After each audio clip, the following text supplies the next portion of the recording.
নমস্কার, Soma kitchen and ব্লগে সকল বন্ধুদের স্বাগত জানিয়ে আজকে আমি একটা ফ্রুট কেক তৈরি করব।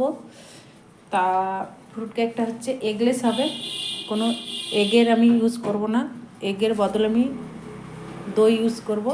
তা সবার প্রথমে আমি দইটা দিয়ে দেবো। প্রথমে দেখাই আমি এরকম অ্যালুমিনিয়াম ফাইলে করব, তার জন্য ওটা আমি তেল ব্রাশ করে নিয়েছি। আর এইখানে আমার আড়াইশো 300 মতন দই আছে, 300 দই আছে। এই দইটা দেব। দইটাকে বাটার দিয়ে আমি ভালো করে মিক্স করে নেব।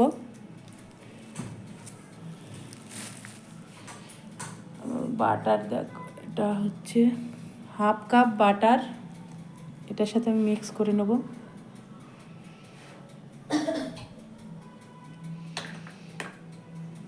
ভালো করে মিক্স করে নেব।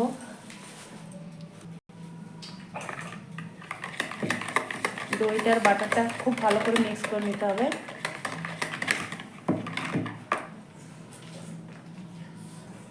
হাফ কাপ মতন তেলও দিয়ে দেবো এর মধ্যে আমি।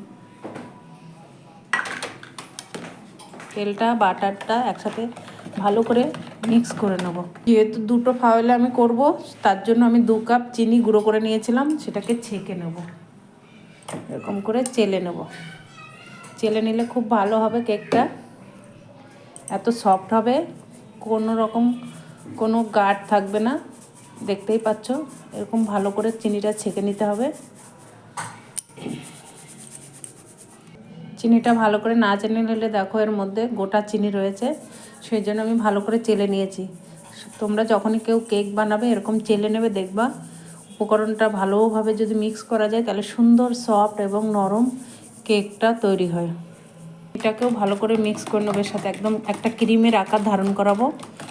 একদম হ্যান্ড বিটার দিয়ে করছি, যেহেতু দই খুব নরম হয়, সফট হয়, এর জন্য আমি হ্যান্ড বিটারটা ইউজ করছি, ইলেকট্রিক বিটার ইউজ করছি না। দেখো এরকম হয়েছে, একদম ক্রিমের মতন হয়েছে। বেশি নাড়াচাড়া করা যাবে না। এর মধ্যে আমি শুকনো উপকরণগুলো দিয়ে দেবো। যেহেতু আমি দুটো কেক বানাবো, তার জন্য আমি 2 কাপ ময়দা নিয়ে নিয়েছিলাম। মেজারমেন্ট কাপের হিসাবেই 2 কাপই ময়দা নিয়েছি। এবার এর মধ্যে আমি 4 টেবিল চামচের 4 টেবিল চামচ গুঁড়ো দুধ নিয়ে নিয়েছি, কেকটা আরও টেস্ট হওয়ার জন্য। এর মধ্যে আমি সোডা নিয়ে নেবো, বেকিং সোডা নিয়ে নেবো 1/2 চামচ, 1/2 চামচ বেকিং সোডা, 1 চামচ বেকিং পাউডার, 1 চামচ টেবিল চামচের 1 চামচ বেকিং পাউডার। একদম সমান করে নিতে হবে এগুলো। এবার 1 চামচ কর্নফ্লাওয়ার, কেকটা সফট হওয়ার জন্য কর্নফ্লাওয়ার দেবো আমি। 1 চামচ কর্নফ্লাওয়ার নিয়েছি। আর এর মধ্যে আমি 1 চামচ কাস্টার্ড দেবো, যাতে কেকটার কালারটাও সুন্দর হয় আর কেকটার গন্ধটাও খুব সুন্দর হয়। কাস্টার্ডটা একদম বেকারির মতন আমি ফ্রুট কেকটা বানাবো। চলো তোমরা দেখতে থাকো বন্ধুরা, আমি এই উপকরণটা আস্তে আস্তে চেলে নিচ্ছি। অল্প অল্প করে চেলে নেব আর মিক্স করব। যেহেতু আমি গুঁড়ো দুধ দিয়েছিলাম, তার মধ্যে একটুখানি লিকুইড দুধ দিয়ে দেবো।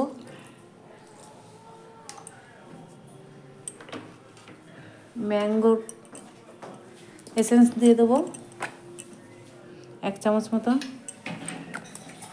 আর লেমন ম্যাঙ্গো কালারটা একটু ইউজ করবো আমি 1 ফোঁটা মতো, যাতে কেকের কালারটা খুব সুন্দর আসে।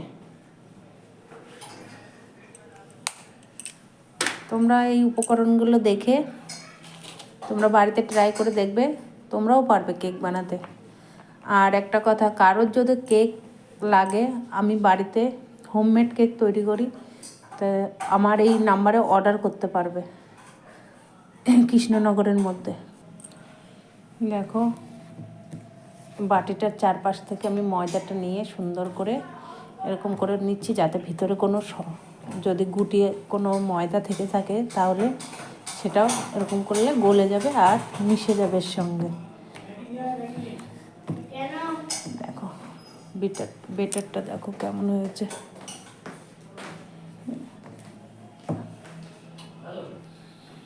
এর মধ্যে আমি ফ্রুটগুলো মিক্স করে দেবো। ফ্রুটের মধ্যে ছিল কাজু, কিশমিশ, টুটি ফুটি আর চেরি। ফ্রুট দিয়ে ভরে দেবো একদম, যেহেতু ফ্রুট কেক।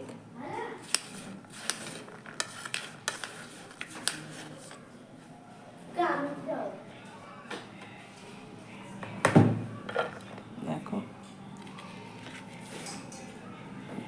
ফ্রুটে ভরে গেছে একদম, দেখতে কত সুন্দর হয়েছে। বেশি নাড়াচাড়া করবো না, না হলে ফ্রুটের গায়ে যে ময়দাটা মাখিয়ে রেখেছিলাম সেই ময়দাটা গায়ের থেকে সরে যাবে আর নিচে চলে যাবে। দেখো আমার ওভেনটাও ফ্রি হিট করা হয়ে গেছে 10 মিনিটের জন্য। এবার আমি ফাউলের মধ্যে রেখে এই বেটারটা এবার ওভেনের মধ্যে দিয়ে দেবো। দেখো কত সুন্দর হয়েছে, দেখো এরকম রাখতে হবে। চলো এর মধ্যে আমি দিয়ে দিই, এক এক করে ঢেলে দিই।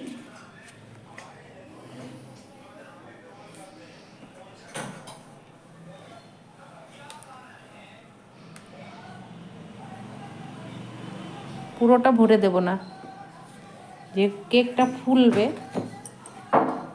একটু ড্যাব ড্যাব করে দেবো, তা না হলে এর মধ্যে হাওয়া ঢুকে থাকলে কেকটা ফুলেও আবার নিচু হয়ে যাবে। এবার আমি এর মধ্যে উপর দিয়ে কিছু ফ্রুট দিয়ে দেবো।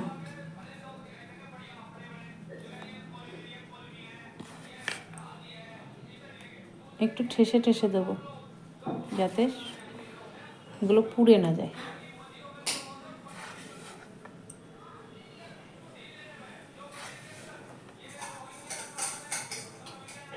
একটু চামচ দিয়ে ঠেসে ঠেসে দেবো। ওভেনটা ফ্রি হিট হয়ে গেছে, এবার এর মধ্যে আমি এক এক করে দিয়ে দেবো। এতে আমার দুটোই চলে আসবে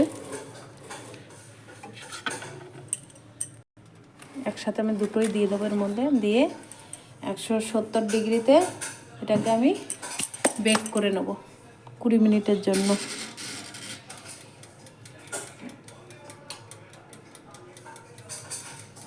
চলো তোমরা আমার সঙ্গে থাকো, দেখতে থাকো। কেকটা বেক হয়ে গেলে তোমাদেরকে দেখাচ্ছি কেমন হয়েছে। কেকটা দেখো হয়ে গেছে, এরকম কালার এসেছে।